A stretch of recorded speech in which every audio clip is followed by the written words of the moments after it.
Assalamualaikum warahmatullahi wabarakatuh. Masih dengan saya, Nila Kun, di sini di kantor jasa akuntan Nila Kun. Sedikit kita review pembahasan sebelumnya di part 3. Pernah kita singgung aktiva dibiayai oleh hutang. Pada penjelasan tersebut, saya sampaikan bahwa hutang bertambah di sisi kiri. Sampai saat ini, saya belum mendapatkan pertanyaan atau koreksi di kolom komentar.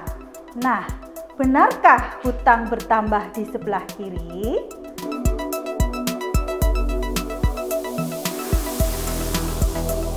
Salah ya, yang benar adalah hutang bertambah di sebelah kanan.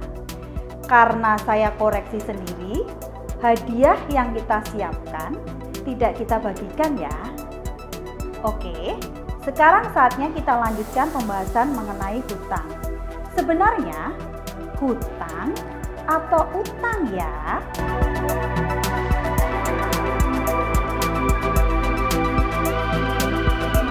Ayo kita bahas sebentar lagi ya.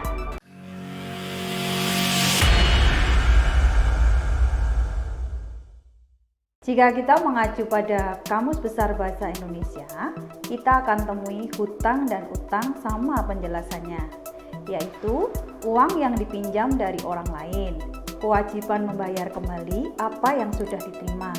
Nah, kita sepakati ya, kita sebut kewajiban tersebut hutang. Untuk jelasnya, mari kita mulai pembahasan kita. Jika menurut IASB (International Accounting Standard Board), hutang adalah kewajiban sekarang yang timbul dari kejadian di masa lalu yang diselesaikan dengan menyerahkan sumber daya yang memiliki manfaat ekonomi. Jadi, apa karakteristik hutang? Karakteristik hutang: 1. Kewajiban saat ini. 2. Timbul dari kejadian di masa lalu. 3. Akan mengakibatkan pengeluaran sumber daya yang bernilai ekonomis.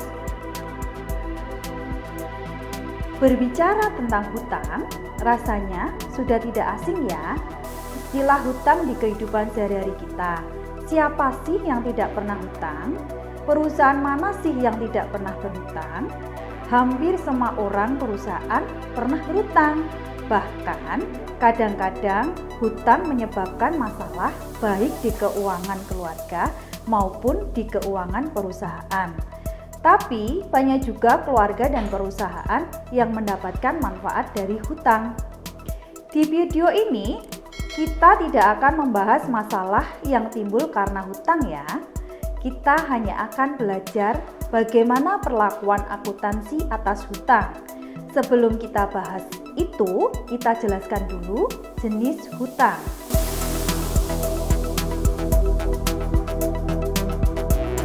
Jenis hutang berdasarkan jangka waktu. 1. Hutang jangka pendek. Hutang jangka pendek adalah hutang yang diharapkan dapat dilunasi kurang dari 1 siklus operasional normal perusahaan atau 1 siklus periode akuntansi.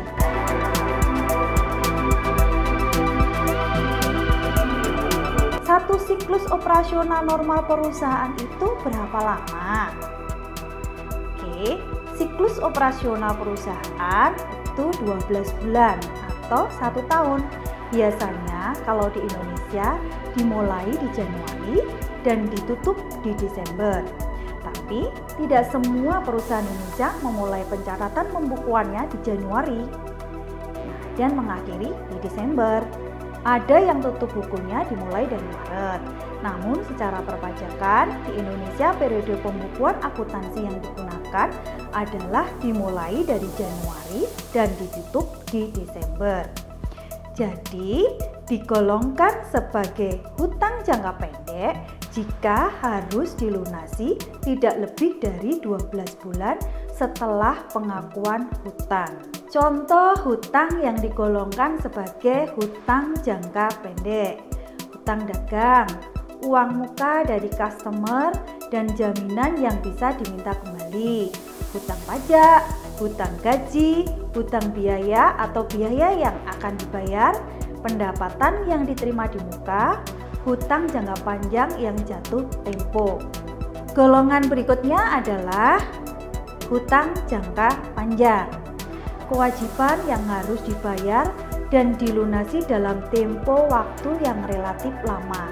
Bisa mencapai 1 periode akuntansi, 1 tahun, atau bahkan lebih.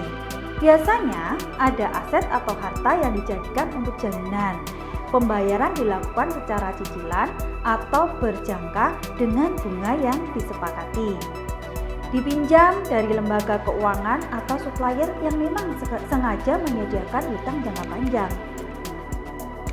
Contoh hutang jangka panjang adalah hutang bank, biasanya untuk pembelian aset. Kemudian hutang ke induk perusahaan, hutang obligasi, hutang hipotek. Jadi, kalau kita bandingkan perbedaan hutang jangka pendek dengan hutang jangka panjang, itu adalah sebagai berikut. Nah, hutang jangka pendek itu jangka waktunya kurang dari 1 tahun. Hutang jangka panjang jangka waktunya lebih dari 1 tahun. Nah, untuk pembayarannya, hutang jangka pendek dibayar langsung lunas. Nah, hutang jangka panjang cicilan, pembayarannya berjangka. Kemudian tidak ada bunga di hutang jangka pendek. Nah, di hutang jangka panjang ada bunga. Nah, di hutang jangka pendek biasanya tidak menggunakan jaminan. Nah, sedangkan hutang jangka panjang ada jaminan. Kenapa? Karena dibayar lebih dari 1 tahun.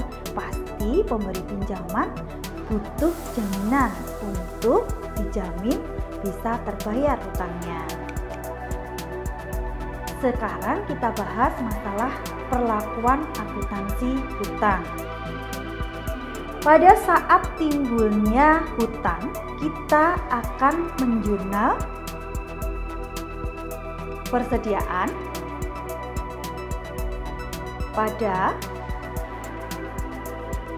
hutang dagang.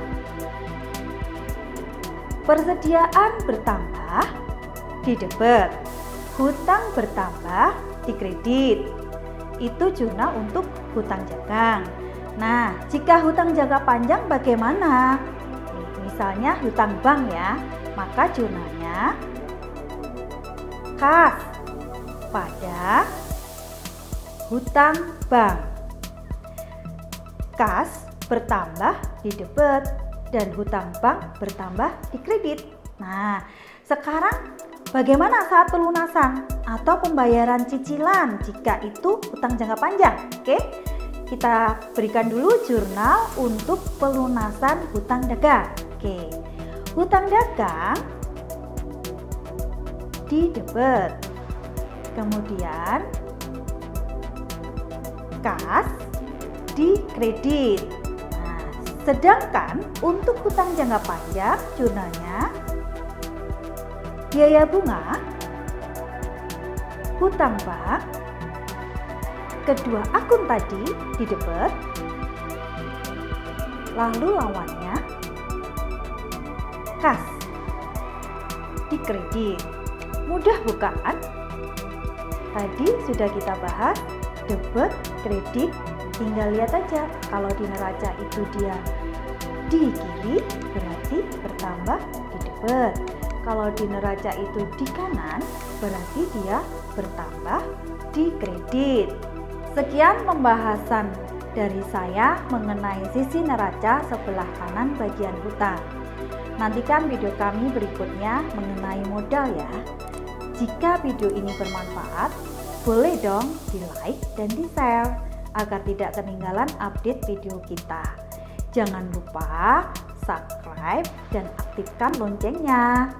Oke, apabila ada pertanyaan atau masukan, isi di kolom komentar. Ada hadiahnya loh. Wassalamualaikum warahmatullahi wabarakatuh.